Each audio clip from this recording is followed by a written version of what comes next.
মই ভাবোঁ যে মাথো জীয়াই থাকিব লাগে বাবে জীয়াই থকা কথাটো একেবাৰে ভাল কথা নহয়।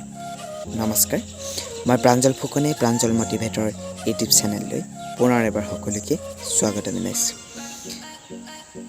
মই ভাবোঁ যে জীয়াই থাকিব লাগে বাবে জীয়াই থকাটো একেবাৰে ভাল কথা নহয়।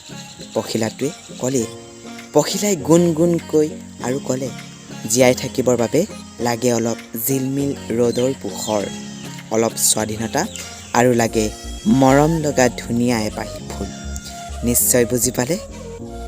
এটা ধুনীয়া বাক্য এষাৰি ক'লোঁ মই আপোনালোকলৈ আজি আগবঢ়ালোঁ। জীয়াই থাকিবৰ বাবে লাগে অলপ জিলমিল ৰ'দৰ পোহৰ, অলপ স্বাধীনতা আৰু লাগে মৰম লগা ধুনীয়া এপাহি ফুল। ধন্যবাদ। বিদায় লৈছোঁ মই প্ৰাঞ্জল ফুকনে প্ৰাঞ্জল মটিভেটৰ ইউটিউব চেনেলৰ পৰা। আৰু যদি ভিডিঅ'টো ভাল লাগিলে নিশ্চয় লাইক এটা কৰিব, আৰু মোৰ চেনেলটোলৈ যদি নতুনকৈ আহিছে প্লিজ ছাবস্ক্ৰাইব কৰিবলৈ নাপাহৰিব। আমাক জীয়াই থাকিবলৈ অলপ স্বাধীনতা লাগে আৰু লাগে মৰম লগা ধুনীয়া এপাহি ফুল।